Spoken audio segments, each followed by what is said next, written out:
So welcome everyone to the July LPN meeting. So happy to see everyone, and because this is going to be a very good meeting. As always, we start with a reading of our mission statement, which is to lead, educate, support, and inspire positive aging professionals working to optimize lives, counter ageism, and benefit society. As always, we'd like to welcome any guests. I'm going to flick through the screen and see David Treese is a guest here. So David, we don't see your picture, but we see your T. If you'd like to put your voice in the room so people can know who you are and welcome you in our midst. I'm here texting tax notices to a CPA. So sorry, I didn't want you to see all that. I'm delighted to be present. Thanks for the invitation, Bruce. So. You're welcome. Thank you. And why don't you say who you are besides a texter? Yeah, I am an investment advisor, financial planner, and we're creating a community, several communities for older adults and solo agers, LGBT older adults, and just older adults in general. The idea is I'm dealing with so many people who are aging alone, and we're trying to create an online community with resources, including business people and our referral partners, including the CPA I'm sending documents to. This is a great example. One of my clients just passed away, and we're working with helping the whole situation and the kids, the grandkids, and I have a lot of people who need a lot of help. And so we're trying to put the right people in place in a community who have that same attitude of just trying to help. Great, thank you, David. And David's in Miami, by the way. I don't know, and so I don't see any other guests. We do have a new member, Megan Romeo. So Megan, why don't you introduce everyone? Barbara and I met with Megan. She was introduced to us by Erin DiCarlo and Lauren Watts, and we fell in love with Megan as soon as we talked to her. So. Hi, everyone. Thank you so much, Bruce, for that introduction. Where do I start? I think I was 16 years old when I fell in love with helping people, especially of the senior population. I've worked in senior care since then, so half of my life I have spent working with seniors. I have a CDP. I'm certified in gerontology. I'm finishing my RN, and my master's is also in senior care. Something I'm very passionate about, and something that part of my legacy is that I want people to be able to enjoy the process of getting older and aging and not think of it as this horrible, dreadful process, but how lucky are we that we get to live these years and be able to make these new memories and have this quality of life that's really been unfounded in previous generations, especially in a society that we like to ignore that we're getting older, as if there's another choice. So that's just a little bit about me. My other passion is dogs. So if you have any questions about dogs, I'd be happy to talk about that too. Great. Well, welcome, Megan. We're so happy to have you with us. I am so happy to be here. I truly am. And I'm so sorry ahead of time, but speaking of seniors, I actually had a woman call me. She's in a bit of a crisis, and she asked if she could meet with me at 4:30. So I will have to jump off a little early. Well, understood. And Helen Dennis is joining us, which is wonderful to have Helen with us. Just to move things ahead, quick announcements, and then we'll get started. As everyone knows, the newsletter we start taking for September for August 20th. August 25th, the door closes. So if you have any announcements, please get them in, or articles. Of course, you can always submit articles anytime for us to put up on the connector. And speaking of the connector, I have managed to get up a bunch of past meetings that were unedited. So I hope you'll visit them.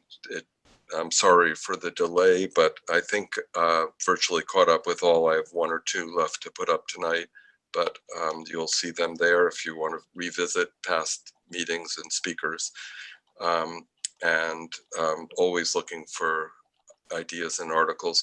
I'm working on the author pages for our many authors, and that's almost done, and hopefully that will go up on the website and in the community by the beginning of September as well. I'm sure it will. And lastly, I will be sending out an announcement for once again trying to get a few people, maybe more than a few, who will be willing to help us to really make the connector ever more lively and of even greater benefit for the community. So we've had some great ideas, and the membership committee is working also in some things. So I'm not going to take up much more time because I want to get to Ashley, and it's my great pleasure. I have to say that I was driving in the car one day, I think it may have been in January or February, just as we were about to come out of the pandemic, and I had on WBUR and was listening, and I heard Ashley being interviewed, and there were a few things that she said, and some of them I'm sure she will repeat, so I'm not going to step on her on her presentation at all. But I pulled over to the car side of the road. I wrote down the name of the book. I went out and got the book. I read her book, Time Smart, Reclaiming Time and Happiness. I may have screwed up the name a little, title up there. And I read it immediately. And I can't say for sure if it was all the book or if part of it was that a certain president was no longer in office, but suddenly I was able to do things I hadn't been able to do before, and that included my passion for reading, which I was able to reclaim. And some of it had, I can guarantee you it, part of it had to do with what I learned from Ashley's book. And so I seized upon my instinct to invite her to be here. She is an assistant professor at Harvard Business School and a leading voice in time and happiness research. She's worked with all kinds of groups and consulting with US military and even women managing vegetable stands in Kenya. She's part of the Global Happiness Council, and she's in the Workplace and Wellbeing Initiative at Harvard. Her articles have been published widely in the New York Times, Washington Post, The Economist, and more. So without taking up time that you'll benefit more from hearing directly from her, it's my great pleasure to welcome Ashley here today, and thank you for joining us. Oh, thank you so much for having me today. It's a true pleasure to be speaking with all of you.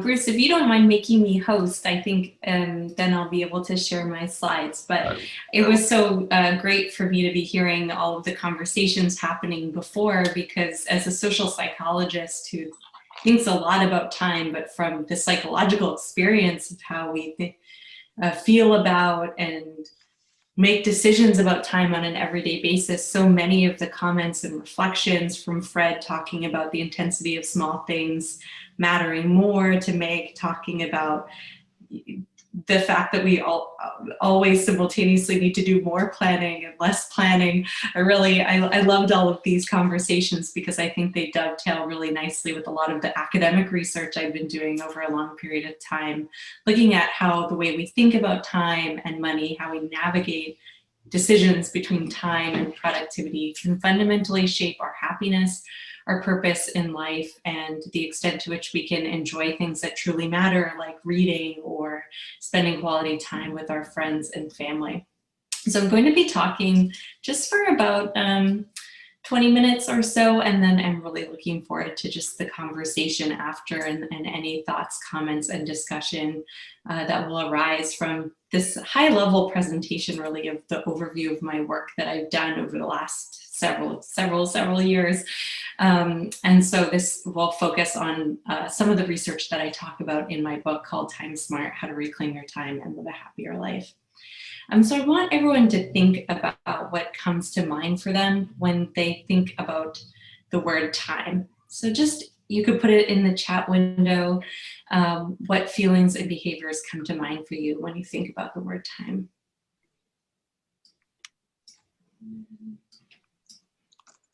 Deadlines, yes. Limited, stress.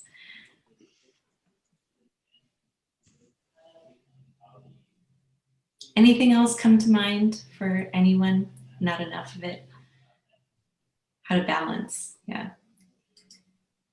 So there's so many uses for time, and time can mean so many things to different people. You might think about the ways that you can spend time in positive ways that contribute to our psychological well-being. As a social psychologist, it's important to note that when I talk about well-being, I'm really thinking about two key components. One, overall life satisfaction. So when we take a step back and think about how well we're doing in life overall, how do we think we're managing in life? So what is our overall perspective of our life? And that's or the life satisfaction or more cognitive component of well-being. And then mood. So how much positive emotion and negative emotion do we experience on an everyday basis? So I'll use the words happiness, well-being, and satisfaction interchangeably, but I'm really talking about both the cognitive and emotional experience of happiness across days and in the moment.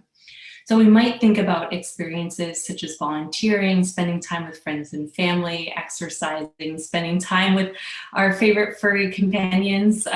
As Megan was mentioning, her love of dogs, maybe she thinks about spending time with her companions when thinking about time. But for so many of us, and as I see in the chat window, the word time is synonymous with stress, feeling overwhelmed, and wondering how we can balance all of the things that we want to do and feel like we have to do. That's really the key focus of my research, is on time poverty, which is exactly the feeling of having too many things to do and not enough time in the day to do them. And what I see over and over again in nationally representative surveys of Americans, but really all over the world, is that the majority of adults report feeling time poor, like they have too many things to do and not enough time in the day to do them. In one study of 3 million Americans, these experiences, this feeling of time poverty, had a stronger negative effect on happiness than underemployment and unemployment. Time poverty can make it difficult for us to have our lives match what ideally we would like our lives to look like. They can erode our social relationships, our ability to cook or eat healthy, and otherwise interfere with personally important goals.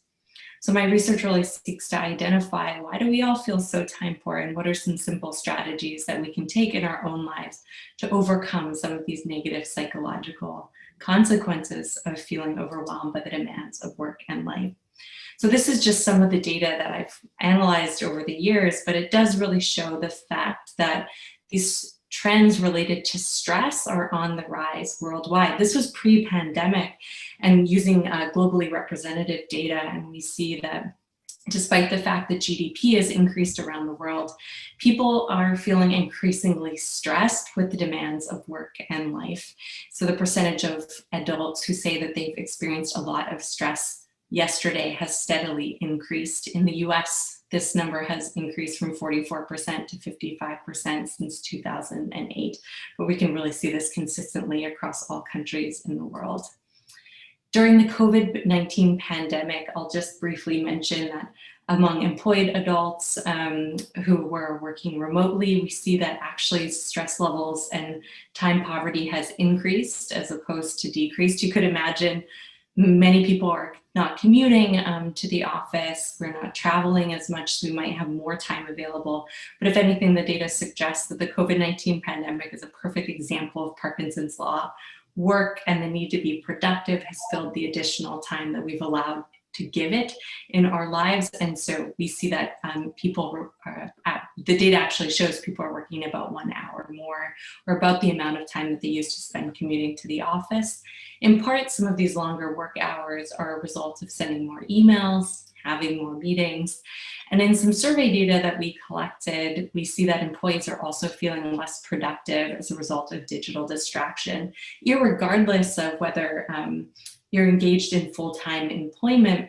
Digital distraction can really create a lot of the psychological experience of time poverty that I was discussing is so negative for our psychological well-being. So in our data, we see that employees feel less productive during the COVID-19 pandemic, and those with kids feel especially unproductive, unsurprisingly. But that distraction is a major challenge. And so those who are highly challenged by distractions have lost productive time during COVID-19. Now, this is a really important point to land on related to the psychological experience of time poverty, because our data actually suggests that we have more time available than we used to in previous decades on average as a society, given that technology helps us to save time, yet we feel more stressed out. And a lot of this has to do with digital distraction. When we're interrupted in the middle of a leisure experience, we can be pulled out of the present and reminded of all these other things we could or should be doing. Some striking examples from some of my colleagues that I really like that point to this pervasive effect of constant connectivity on our feelings of time poverty and happiness is one study that I like in particular. I don't have slides on this, but so don't worry, I'm not moving forward. I'm just, I don't have slides on this particular study.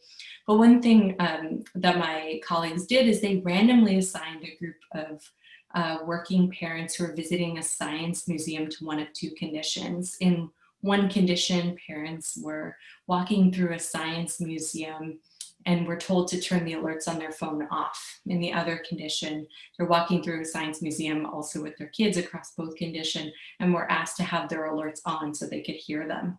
People who were randomly assigned to have their alerts on felt 18% more stress. They remembered fewer details. They felt 20% lonelier at the end of that same experience, because all of the distractions on their phone were pulling them out of the present and reminding them of all the other things they could be doing, that they should be doing, all of their other obligations to family or to work, and that undermine their ability to savor the present moment. Savoring is something that was brought up prior to me starting my talk as well. I believe Meg was talking about this word, and it's so important. And part of the reason that we all feel so stressed related to time is because it's much harder in our technologically mediated environment to be present in the moment and to really be in the here and now. So part of managing our time is starting to prioritize, reducing multitasking, and trying to find ways to be more present in the moment. We also saw in some of our data, just returning into my deck, that most employees also reported completing more chores during the COVID-19 pandemic. This is something I talk about as a strategy for having more time, which I'll come back to in a moment. Unsurprisingly, working women and working moms were disproportionately affected. In my data, if I would have projected all of the time use patterns I was finding during the COVID-19 pandemic to the upcoming calendar year, I would see that women would have 12 full calendar days more of chores as compared to employed men during the COVID-19 pandemic, and as a result, 5 fewer days of active leisure.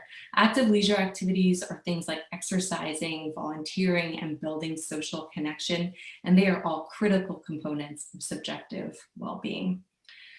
So I've unpacked a little bit about what I mean by time poverty, the fact that stress levels are on the rise, and so is time poverty, even during and through the COVID-19 pandemic.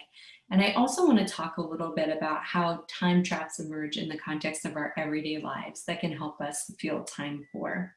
So these are factors that I want everyone to, I'll explain them, and that I want everyone to kind of think about which ones they fall into. Again, these create the psychological experience of time poverty and can get in the way of having time affluence and ultimately undermine our happiness. So the first psychological explanation for time poverty, and one of the factors that I've researched, is this idea that we often undervalue our time. This, luckily, as we get older, one of the best things about getting older is we get better at calibrating related to our time. We start valuing our time more. We recognize the scarcity of it, and we are more deliberate and intentional in cultivating positive social interactions or engaging in purposeful activities with regards to our time as we age. But in general, people on average underinvest in time, and what this can look like is foregoing the opportunity to buy time by outsourcing disliked tasks or spending a lot of time researching for small savings.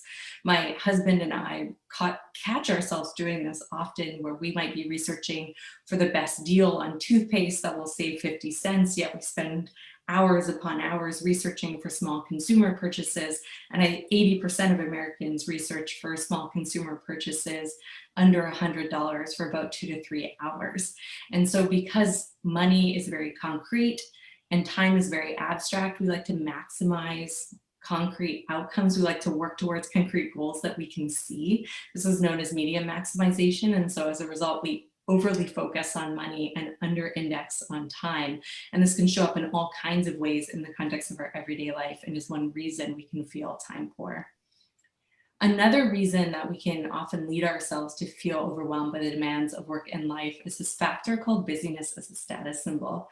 In American culture, there is this idea that we confer high status to people who seem like they never have a spare moment, because any resource that is scarce is also seen as valuable. So if someone doesn't have a lot of time, they must have highly valuable time, and we want to be one of these people who seem to have time that's highly valued. As a result, we can often overschedule ourselves. Interestingly, there's cross-cultural differences, such that my colleagues have found in Europe and in Italy in particular, leisure is a status symbol, not busyness. So people who have more free time available to them are seen as doing something right in life, but in North American context, the opposite is true. So we often overschedule out of wanting to seem like our time is highly valuable, and for these feelings of competence. Similarly, we're also averse to idleness. Human beings are uncomfortable with stillness. It's how we are successful and able to pursue long-term goals. In one striking example, college students would rather blast themselves with mild electric shocks than be left alone in a room with only their thoughts, because the idea of being idle in the moment is so unpleasant. This is true also in other adult samples that we've collected.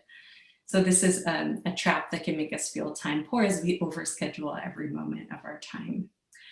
This also leads us to overcommit our future time. I was very interested in the conversation that was happening at the beginning of this meeting about how much we should commit our future time. In general, we tend to think that we'll have more time tomorrow than we do today. And as a result, we overschedule or overcommit our future time, and fail to take into consideration the fact we're going to be as likely as busy tomorrow as we are in the present, which can also lead to feelings of time stress in the moment. I've already talked at length about how technology can undermine or undercut our ability to savor our free time. And the last psychological bias that I'll talk about is this idea of the mere urgency effect.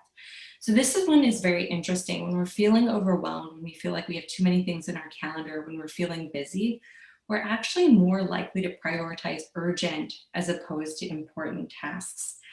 For myself, this can look like getting to the bottom of my inbox when I really should be working on a writing deadline that's imminent.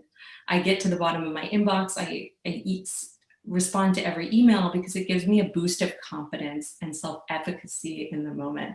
However, obviously it's coming at the cost of my future time affluence and really making me feel more time poor.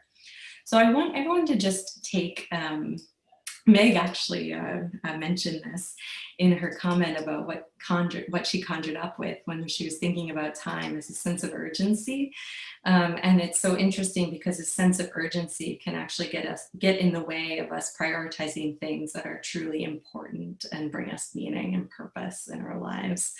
So it feels good in the moment. We get a boost of confidence, we get an immediate mood boost, but it's actually coming at the long-term cost of our really fundamental priorities and principles in life. I want everyone to take a moment and reflect a little on which of these time traps they think they fall into on a regular basis. Part of becoming more time affluent is simply recognizing, and in a non-judgmental way, of when we're engaging in these behaviors in everyday life. Thanks, Helen. So for me, I know definitely the mere urgency effect and technology habits really get in the way of my ability to savor time. And again, it's about really trying to just notice when we're engaging in something that might be a time trap and ask ourselves why we're engaging in the behavior.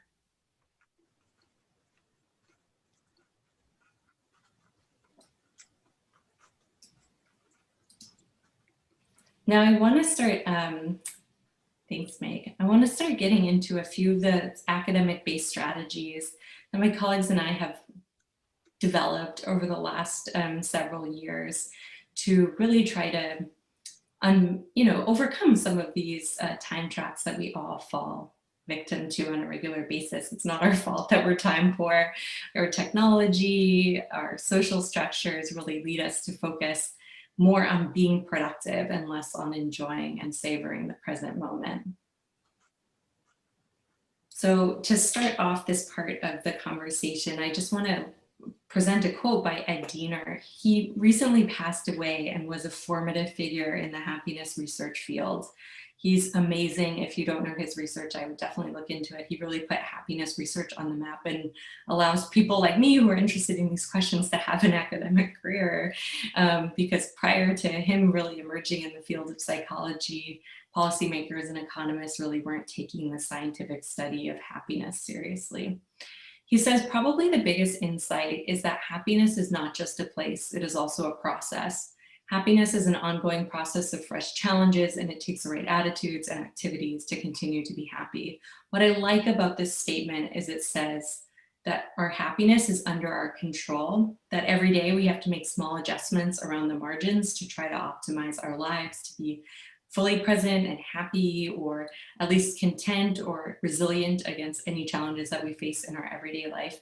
And that attitudes and activities can go a long way. Now, this is a really important point. As a social psychologist, I can see that small decisions around the margins, the decisions of not to research for the best deal, a decision to spend 10 minutes differently on a day-to-day basis in my data, can be as powerful predictors of happiness as radical life changes like moving or changing partners. So the small things that we do on an everyday basis add up over time to make really powerful differences for our happiness across both within days and across weeks and years. So 4 strategies that I talk about that I've researched that can help us all reclaim time and live a happier life. I'm going to go through them very briefly now. So the first strategy is this idea of cultivating a time-first mindset. So thinking about prioritizing time in the context of our everyday lives. I've shown over and over again that people who say that they're more like Tina, this is just an example, who values time more than money and is willing to sacrifice money or productivity to have more time, show up as happier in my data sets regardless of age, gender, personality, where people live, and their income, than people who say they focus more on money or more on productivity. And again, these results are robust controlling for things that might otherwise explain these relationships like income or financial instability. And really what people are doing when they say that they value time is that they're willing to, even more than money or productivity, is that they're really willing to prioritize it more in the context of their everyday life. And this shows up in day-to-day behavior.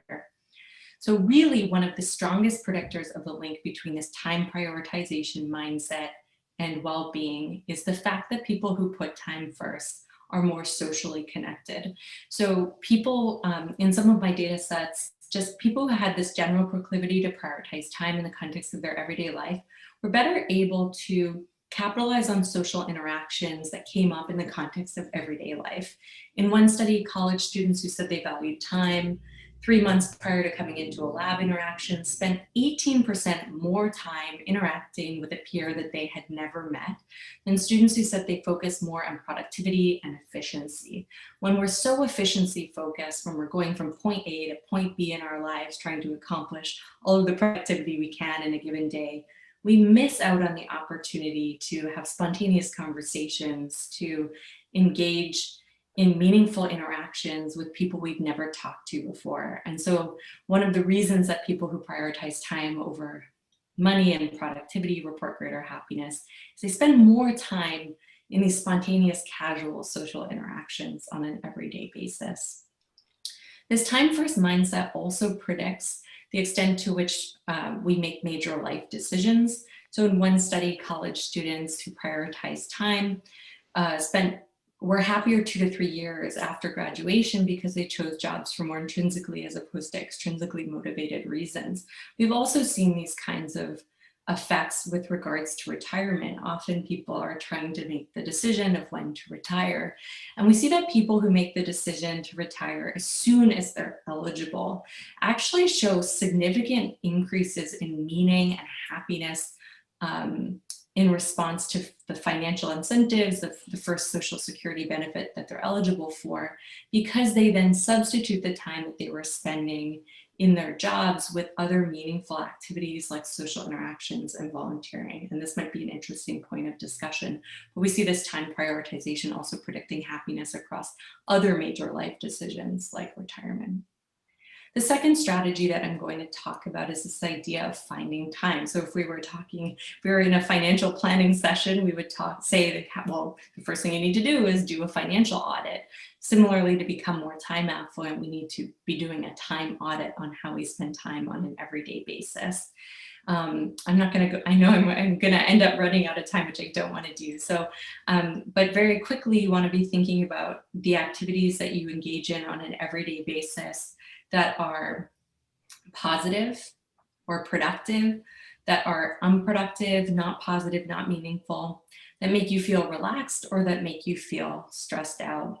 So you can engage in this exercise just by thinking about a typical day and thinking about the episodes that you engaged in at each time, in the morning, in the afternoon, and in the evening.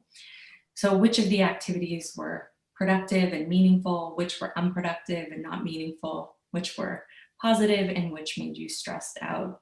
When we think about having a diverse portfolio of time and happiness, we want some activities that are meaningful and stressful. Maybe that's working on a book manuscript or working on your legacy project. That's not always going to feel good in the moment. It can be sometimes stressful, but it's helping you achieve personally important goals in life.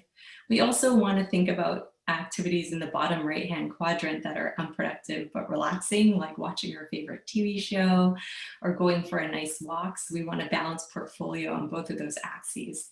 However, we want to also be minimizing the amount of time that we spend in activities in the bottom left-hand quadrant. So activities that are unproductive and make us feel stressed out.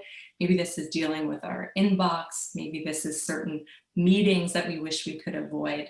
We really want to be asking ourselves how we can get out of these activities. Can we outsource them? Can we delegate them? Can we say no to them? And again, this is where the mere urgency trap shows up quite a bit. When we're feeling stressed out, we're especially likely to gravitate toward activities that are not very productive and that can make us feel stressed out, but give us a little bit of a boost of confidence, like that email example I was presenting earlier. So we want to be doing a little bit of a time audit each day to see where our time goes missing. Often technology falls in that bottom left-hand quadrant if we're scrolling on social media or reading the news. And so we want to be mindful of the ways in which we're spending time, wasting time, losing time in this bottom left-hand quadrant. Think how we might be able to substitute some of that time for either meaningful, slightly stressful activities or really relaxing activities that are going to bring us joy and meaning within and across days. Of course, we need to be doing some planning to make sure we can have time to spend in meaningful and fulfilling ways. We've run studies showing that simply putting 2 or 3 hour blocks of time in our calendars where we engage in distraction-free productive time, where we're prioritizing the important as opposed to the urgent, can make us feel less burnt out, less stressed out, and happier. It can also make us more productive across time. And related to this idea that we want to really outsource things that make us feel stressed and unproductive on a daily basis is this idea we can also engage in a strategy which I call funding time. This is really a lot of my dissertation came out of this research, whereby we found a lot of evidence that people who spent money to save themselves time by outsourcing disliked tasks or tasks that made them feel unproductive or stressed out reported greater life satisfaction and happiness. You don't need to spend a lot of money for the strategy to pay off for subjective well-being. We have shown in some studies that spending as little as $40 a day can lead to noticeable differences in our mood because it helps us to feel more in control of our time. And it can also improve our social relationships. So romantic couples who make time-saving purchases together, such as hiring someone to help with the chores around the house, report greater relationship satisfaction. This is especially true during the COVID-19 pandemic. My only recommendation based on science here is you don't want to gift each other with time. So if you have a romantic partner and one of you does more of the chores and one of you does less of the chores, this was explained to all of my parents' fights growing up. My dad would always buy my mom a house cleaning voucher for a holiday, and she didn't like that very much because it highlighted chore discrepancies between them. She wished my dad just did more of the chores.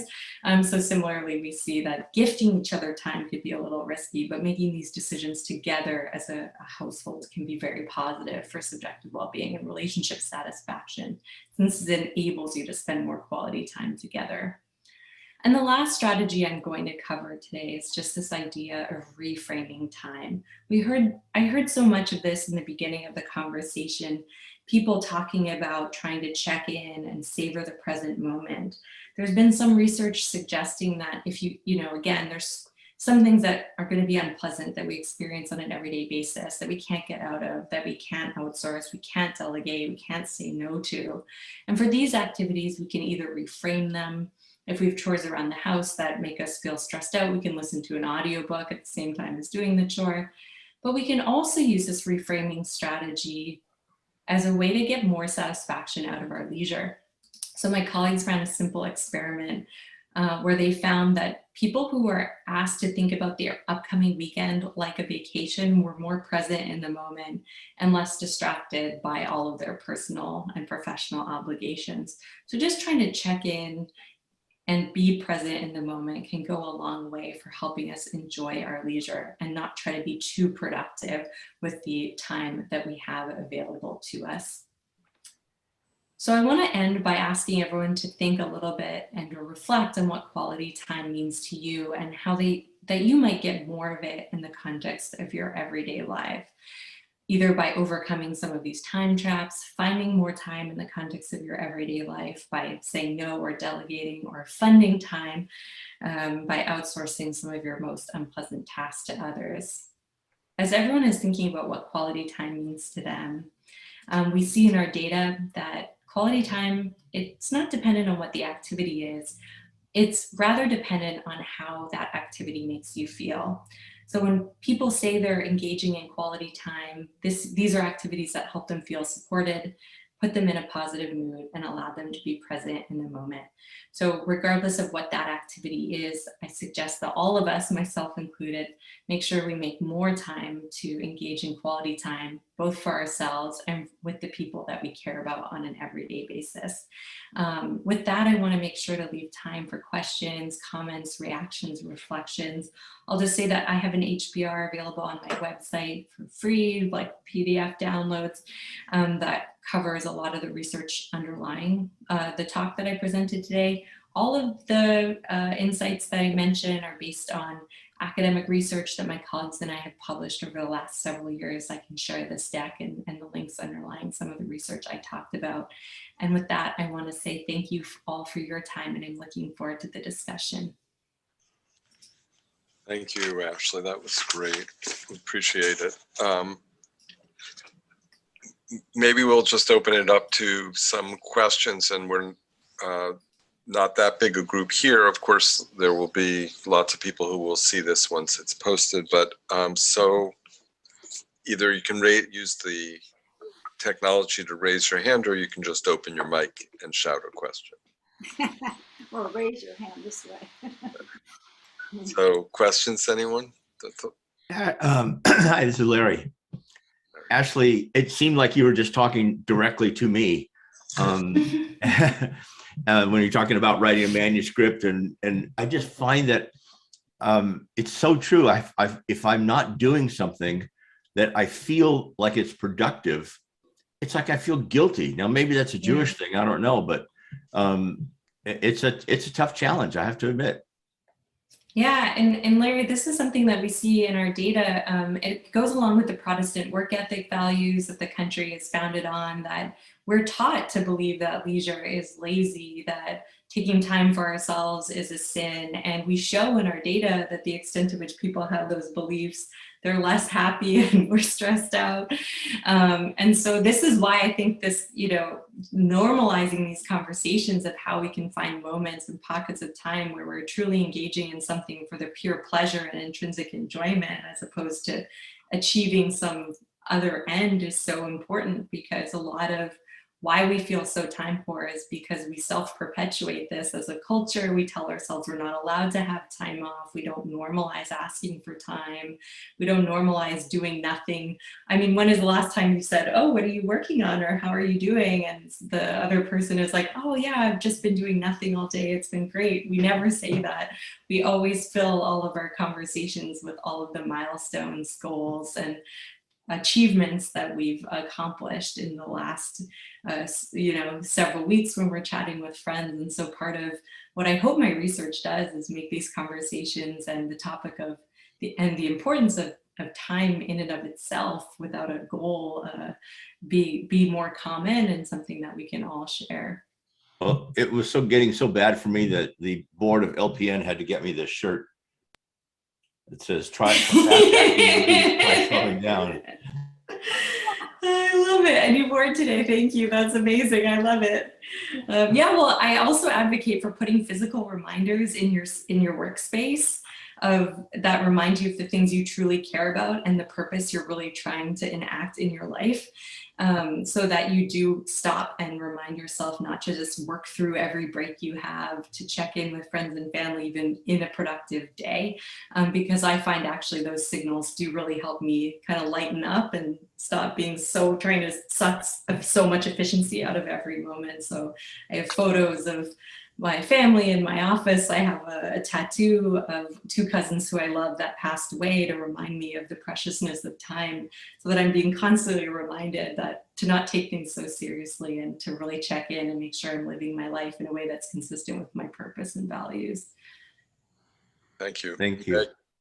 Meg, you had a question? Yes, I do. I have a question, but a comment too.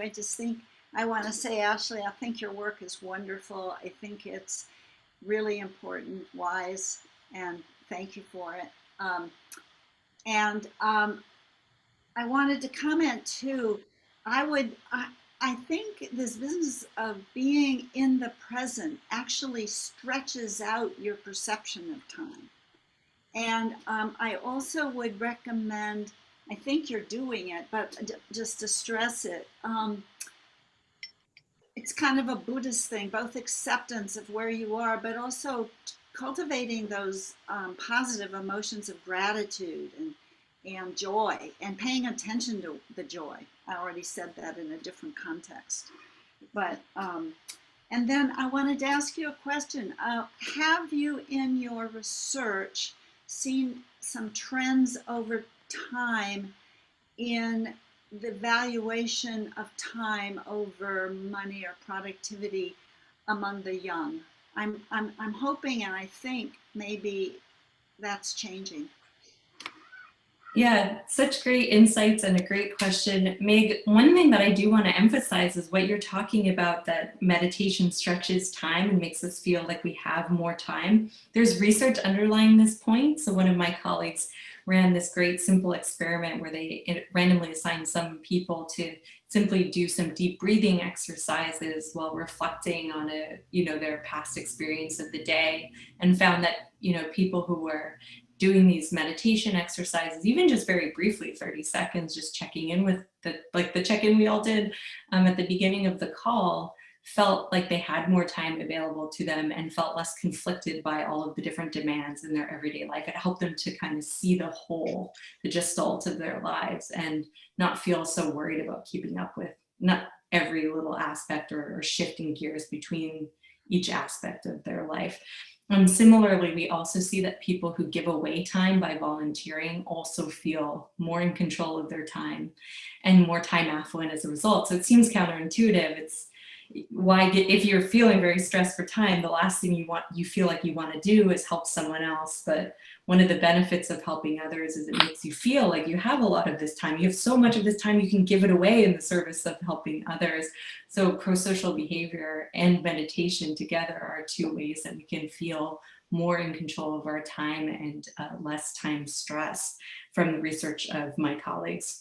And then in terms of the valuation of time over money and productivity among the youth, as I mentioned in my data, I see that I haven't tracked historical trends on this question, but from a cohort approach, I do see that older individuals who are more financially secure and also recognize the value of time do tend to focus more on time and less on money.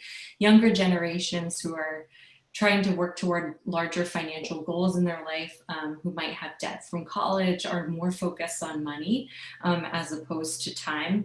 But during the COVID-19 pandemic, I have seen shifts in the college generation whereby they're focused more on careers for more purpose-driven reasons as opposed to profit-driven reasons. And that has come out of the shift that we've all, like this huge societal event we've all been going through and experiencing. And college students really want to get out there and make a difference in the world. And so they're really hungry to pursue more intrinsically motivating and purpose-driven careers as opposed to something that might help them pay off their debt somewhat faster. That's hopeful. Thank you. Any other questions anyone have? I have one thing that I just like to say is that, so in reading the book,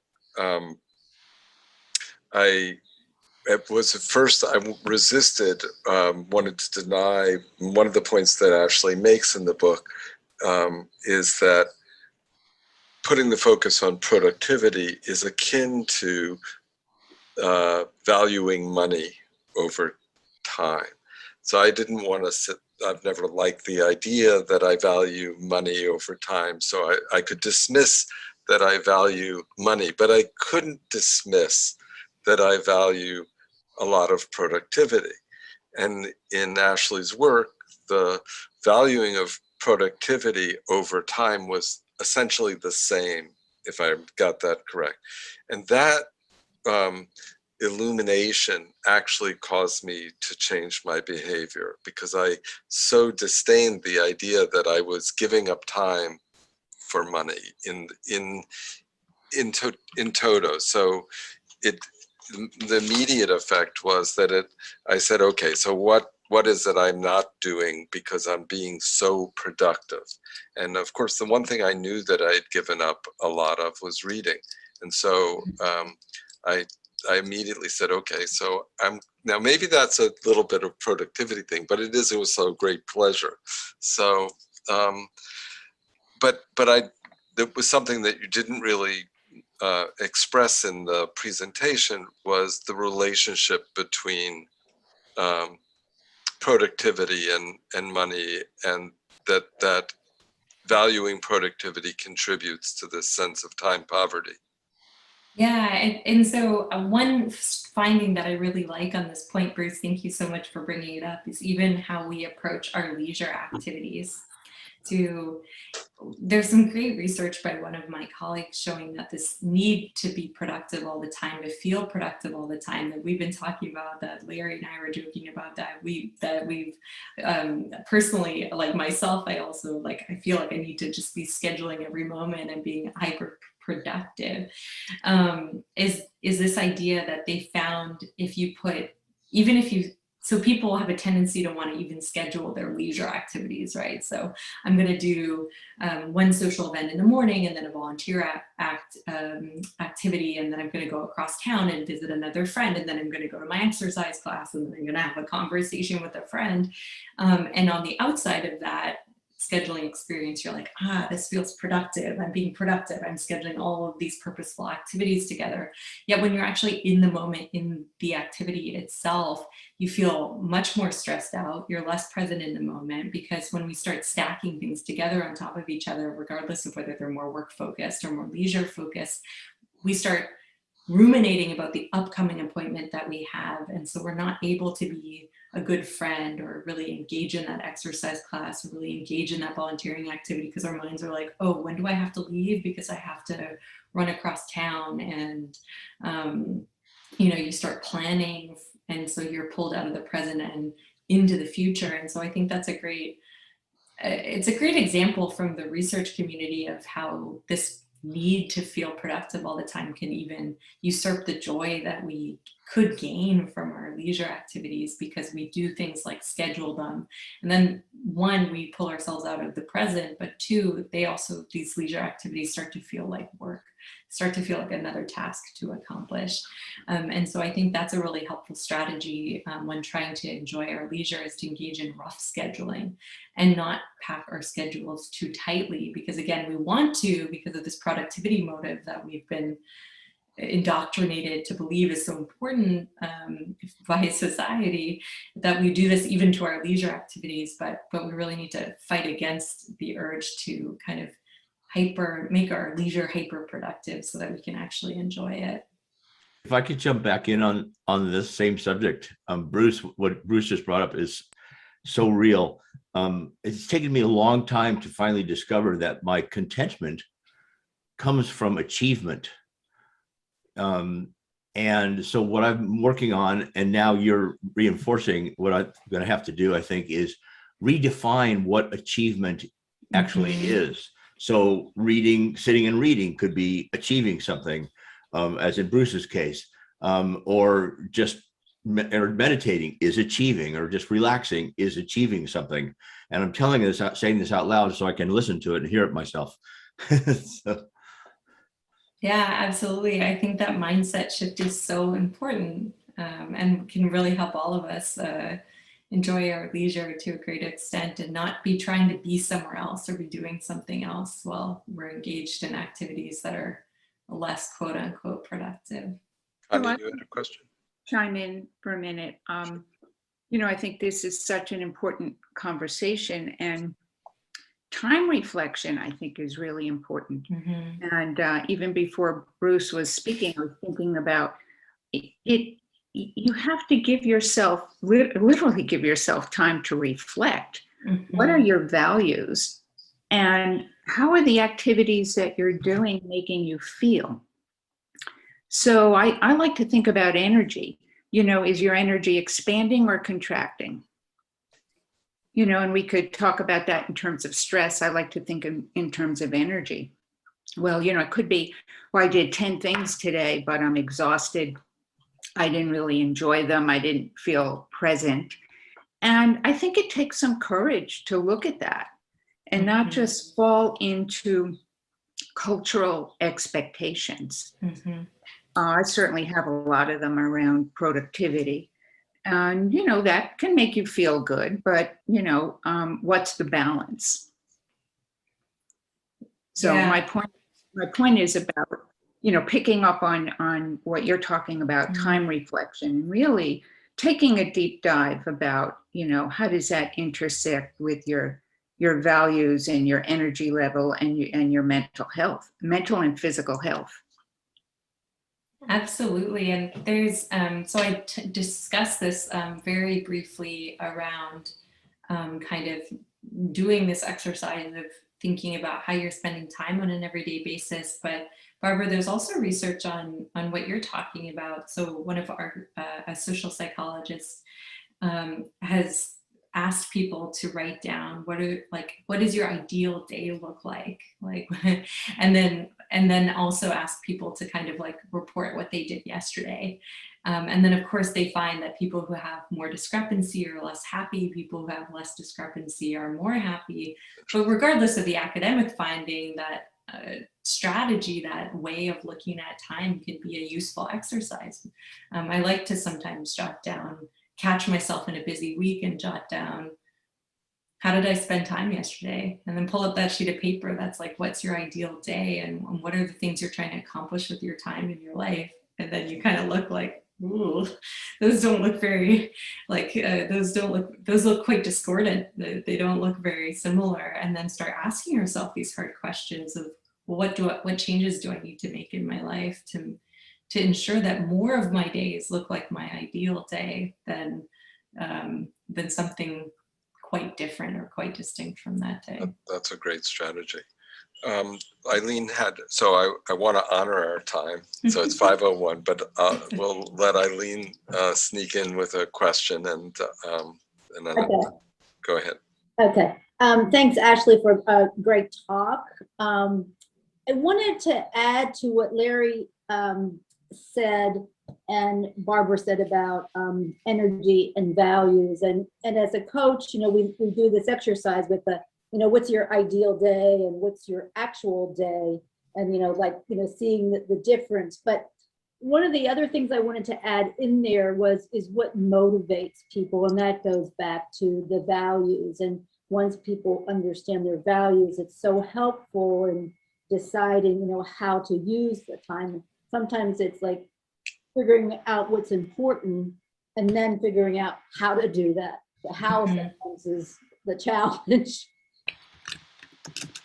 Yeah, and I think both approaches are great. And I do really think the really key thing is, well, what are the barriers that get in the way, identifying those, and then coming up with strategies to overcome them. So I spend a lot of time in the book actually talking about not just what we covered today, but okay, well, if you find yourself scrolling on social media, what do you do instead? In that moment, how do you stop doing that behavior that's getting in the way of your goals? And what do you substitute that behavior for? Why are you doing it?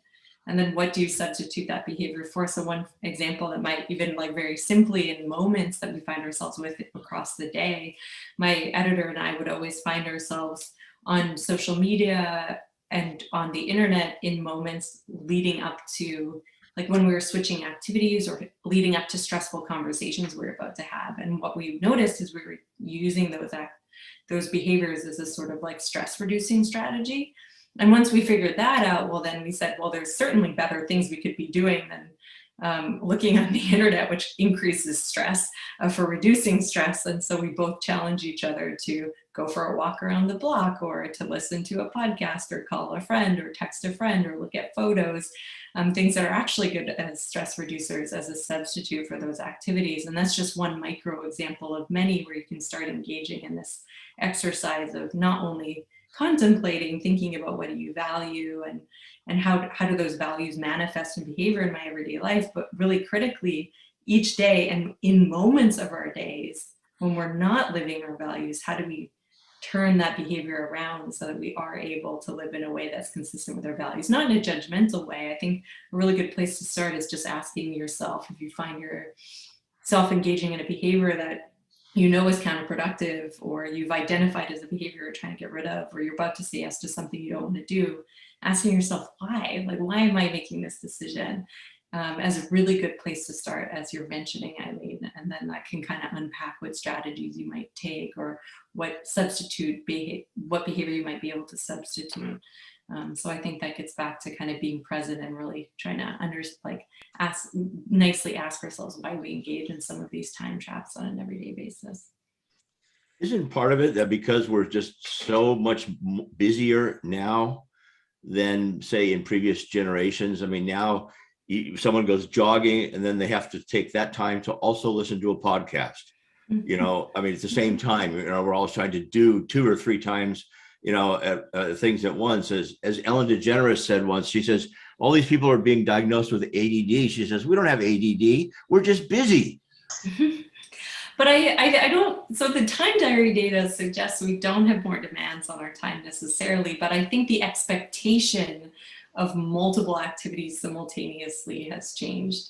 So we don't necessarily have more demands on our time, but we put more demands on we feel like we need to be achieving more now, or that we need to be kind of constantly multitasking. So I think maybe the expectations we have for ourselves and others has increased, but time diary data suggests objectively the amount we work and engage in economically productive activities hasn't changed, or if anything has actually decreased over the last 50 years.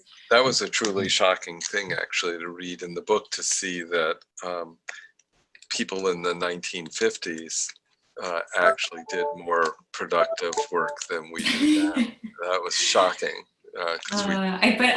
Again, because more work hours does not necessarily translate into greater productivity. If anything, there's sort of like diminishing returns. So we just feel more like we need to be constantly doing something, but that doesn't necessarily mean we're producing greater output. Even during the COVID-19 pandemic, people worked more hours, and it took them 30% more time to get to the same level of productivity as pre-pandemic. But they were busier, and they worked more hours, but it wasn't producing greater productivity. It was just more digital distraction, more things sucking up their time, more constant shifting between different tasks in their life. Well, I thank you so much for all of us this was really fantastic, and I'm sure we could sit here and ask you questions until the end of time, but we don't want to do that. Can we have the book title again, please? Yes, Time Smart: How to Reclaim Your Time and Live a Happier Life. Oh, that's right on the money, isn't it? It is. It is. And we appreciate your giving us your time. And of course, thank you so much for having me. Really great. I just want to sneak in one little thing, which is one of the great suggestions that Ashley has in the book is when you're making appointments to meet online, to have your Zoom meetings or whatever, instead of scheduling a full block of time, to be generous to the folks you're meeting with and gift them an extra 10 minutes in their lives by saying, we could make this 30, but we're going to schedule this for 20 minutes. You could show up 10 minutes late. To me, that was a really compelling thing. And one of the things that we started to do in our LPN meetings was, instead of planning 2 hours, to say, you know what, we could probably get this board meeting done in an hour and a half. And if we did that 30 minutes each time over 12 months, we've just earned ourselves a lot of time. So I love that. And hallelujah. So thank you very much, Ashley. It's really been a pleasure, and we're grateful to you. Now we just have to find time to read the book. Yeah.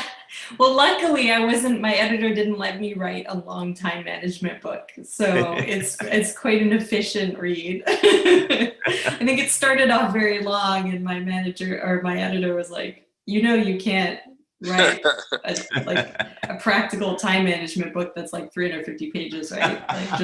Okay. I'm like, but can I, and then I tried to get around it by having 50 pages of citations where I deeply explain all the science. And he's like, no, that you also can't put that in the book. I'm like, can I put it on my website? He's like, I don't care what you do there, but can I go in the book? So I have a very overly zealous citation page in my website somewhere too. Good. Well, thank you very much. And I hope everyone gets value. So we'll see you at the end of September, when Connie Zweig is going to be talking to us on aging and the soul, from, I can't remember the title precisely, but from role to soul, and that should be great. Yep. So, all right. Wonderful. Thank you again. Thank you. Take care.